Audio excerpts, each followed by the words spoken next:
this film is very much based, it's very directly based on this work of literature that I mentioned, The Little Flowers of St. Francis. And although it does rearrange some of the scenarios and there is some new dialogue written, it's a pretty straightforward interpretation of the source material, which is The Little Flowers of St. Francis and an associated text called The Life of Brother Juniper, or as he's called in Italian, Ginepro. And actually, this film focuses as much on Ginepro or more, as St. Francis. The book itself, The Little Flowers of St. Francis, it does have episodes about St. Francis, but a lot of it is more about his immediate, his first followers and companions.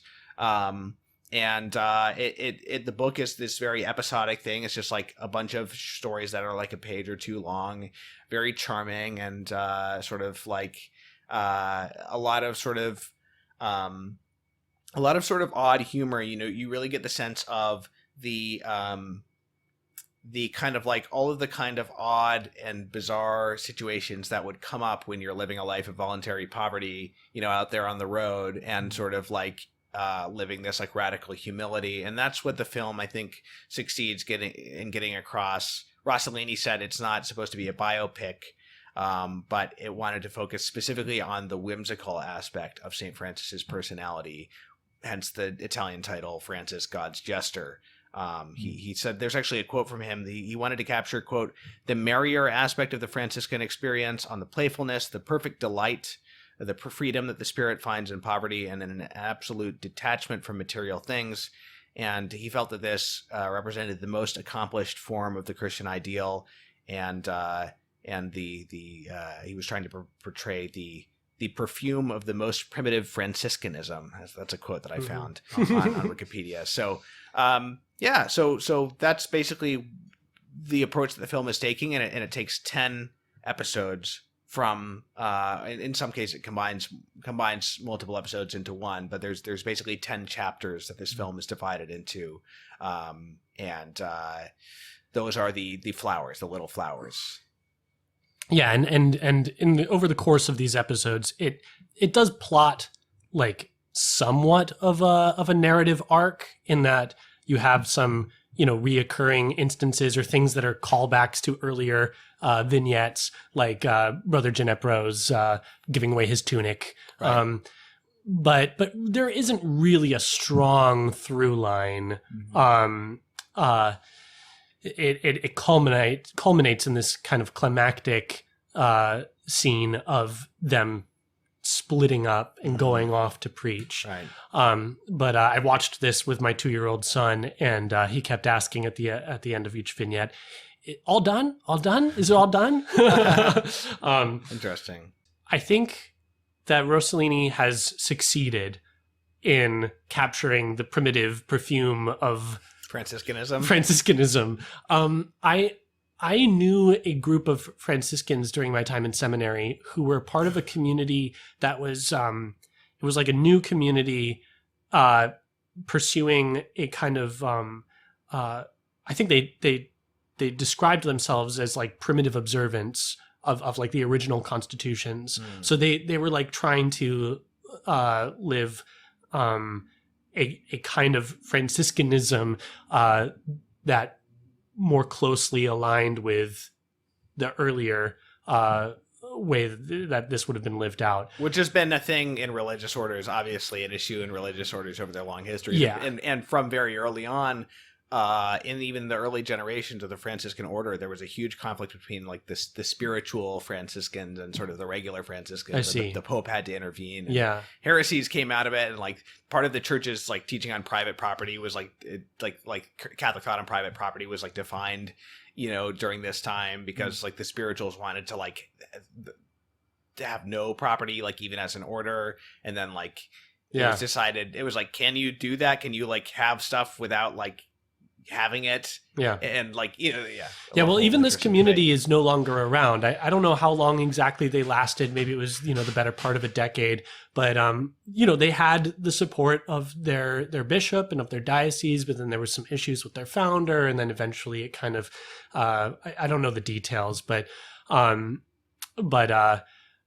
I'm still in touch with several of those guys who have since gone on to, religious life and other expressions. But during the period of time that I was studying with these guys at the seminary, they were attending the same seminary, taking classes, in preparation for priesthood. And these guys were just such a blast to be around. They were always discalced. They got everything by begging. They all had, various patches and stitchings on their habits, because, they had their one habit. And I stayed with them at their I don't know what you would call it, like kind of where their community like lived, their friary, and slept on the floor. I like watched them like shaving each other's heads. And I don't know, there was just so much about this film, like the scene of seeing like Brother Ginepro shaving the head of one of the other brothers, that like just brought back so many of these memories. And in particular, I'll say the sort of like childlikeness of the brothers as portrayed in this film. They don't come across as like infantile, but there is like this youthful, childlike joy. Yeah. In the way that they carry themselves and talk with each other and get excited about things.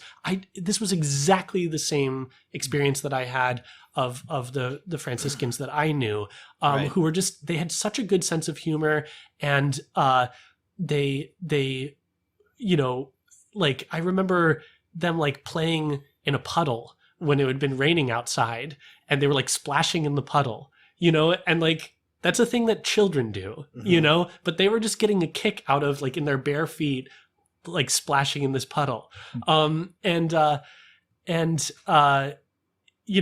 this film, like they kind of dance in the rain, Right. and sing in the rain at one Right. point, So I thought that was just like a very astute thing, because I think it's easy when you talk about, strict observance of something or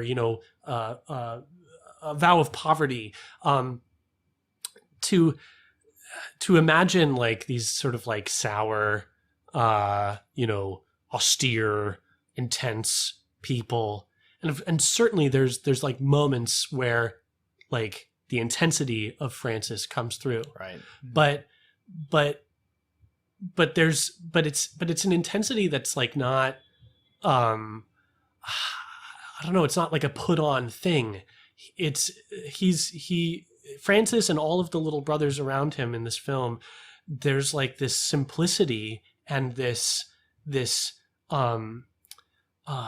vulnerability and childlikeness. Like when in one of the later vignettes, when they're like basically asking to get kicked out of this home and like and beat, Right. Before they go up to the door and like really sort of impose themselves, asking for charity, they like share this glance of like, it's almost like this like stolen glance of like, aha. Like, do you remember this moment where St. Francis looks at his brother with like this little like smile? Uh-huh. Like when they're first turned away, it's like, oh, okay, Right. we're really gonna really try to get through to this guy. Right. So there's like this joy in it, Yeah. but it's like this, this, yeah, the kind of joy of children at play. So yeah, I'll just like get things rolling on that, Yeah, apparently they would take this film around at the time to show to different, Franciscan communities, and it seemed like I think somebody said that these communities that had previously been totally harmonious were now like contentious over, because they were like, the monks would always be like split 50-50 over whether they liked the film or not. Oh, interesting. But yeah, I can't say that I've observed. I've met some wonderful Franciscan friars of the renewal and love them, but haven't observed them in their community life. So I can't say that I've observed sort of an approach to the Franciscan community life the way that you have. But I did read the book, The Flowers of St. Francis. Actually, I did quite a bit of reading in prep for these 2 St. Francis episodes we're going to be doing, because I hadn't really known very much about him, despite having been to Assisi a couple times, and I read Chesterton's biography years ago. I still didn't feel like I really knew much about St. Francis. So I decided to do some reading just so that I could sort of like, because he's such a misrepresented saint, as has often been remarked, I figured it'd be worth like reading some like early sources just to sort of get an accurate sense to be able to judge these movies by. And so I read all of the writings that we have by St. Francis, which was, of course, like an amazing experience, like the earlier and later rule of the order, and some of his letters and things like that, some of the prayers that he composed. And then I read the whole life of Brother Juniper, because that's a lot of what this film deals with. That's pretty short. And then I've read a good chunk of the Little Flowers of St. Francis, that work itself. And honestly, I think this does a great job of capturing the spirit of that book. I think it's pretty dead on for the most part. And it has that similar sort of like, that the book doesn't seem to be arranged in any particular like dramatic structure. It's just these little like anecdotes. And what strikes me about the film is that like it does away with any kind of like contrived, like, this is how a dramatic structure of a story should be kind of rules.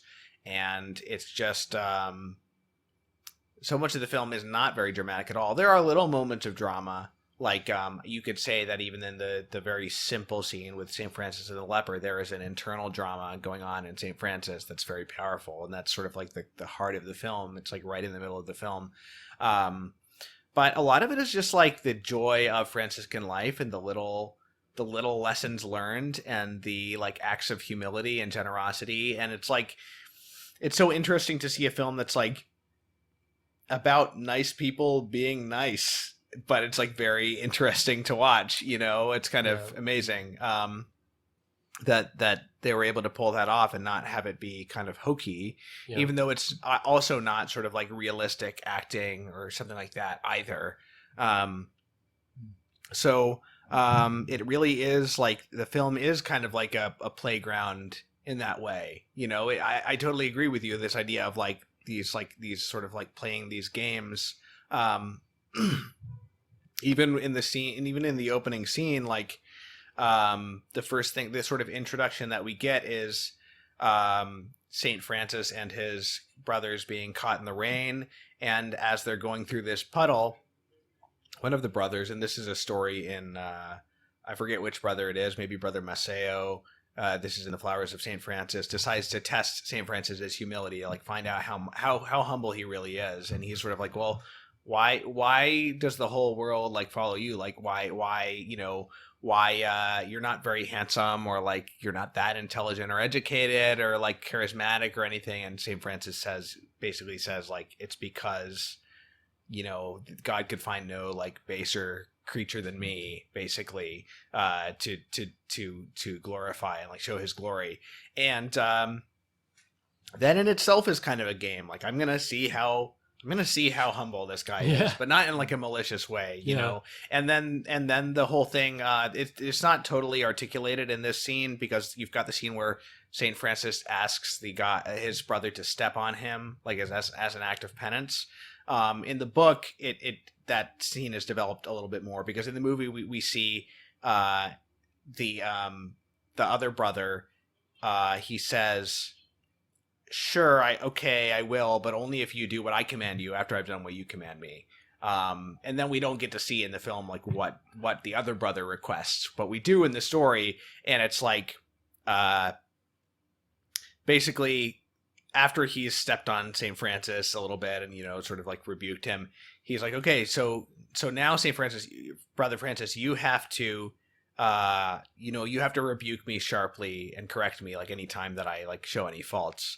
And then the story says, the narrator tells us that from that point on, St. Francis like tried to spend as little time as possible with his brother because he didn't want to correct him because he had such like high regard for him and his holiness that like he would visit him but just like leave as soon as possible. So like there's this sort of like this like back and forth, this gamesmanship that's like very beautiful. And there's so many other examples of that. My favorite thing about the Little Flowers of St. Francis is like it really shows the sort of like the community life of the Franciscans, and it's not just the figure of St. Francis and his greatness, but it's like you see the esteem that he had for so many of his brothers, like the respect he had for their spiritual gifts, and how they all had complementary spiritual gifts, and St. Francis learning things from them, and you know, asking them to do things because they had discernment in certain matters that he didn't, and things like that. And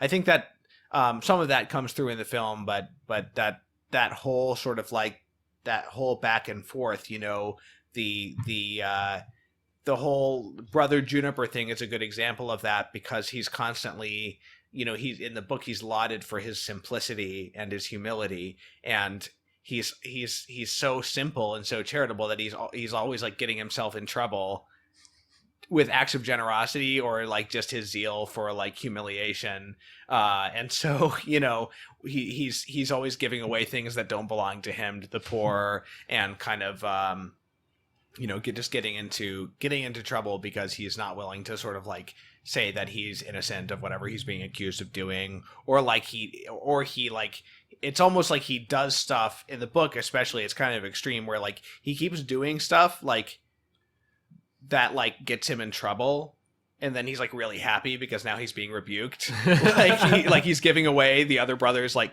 you know, stuff to a beggar, and then he's like, oh awesome, like I'm being rebuked now. It's kind of like this, it's kind of weird in that way, but it's not quite as like extreme in the film. But anyway, I'm kind of rambling, but I feel like the spirit of all that is pretty well portrayed in the movie.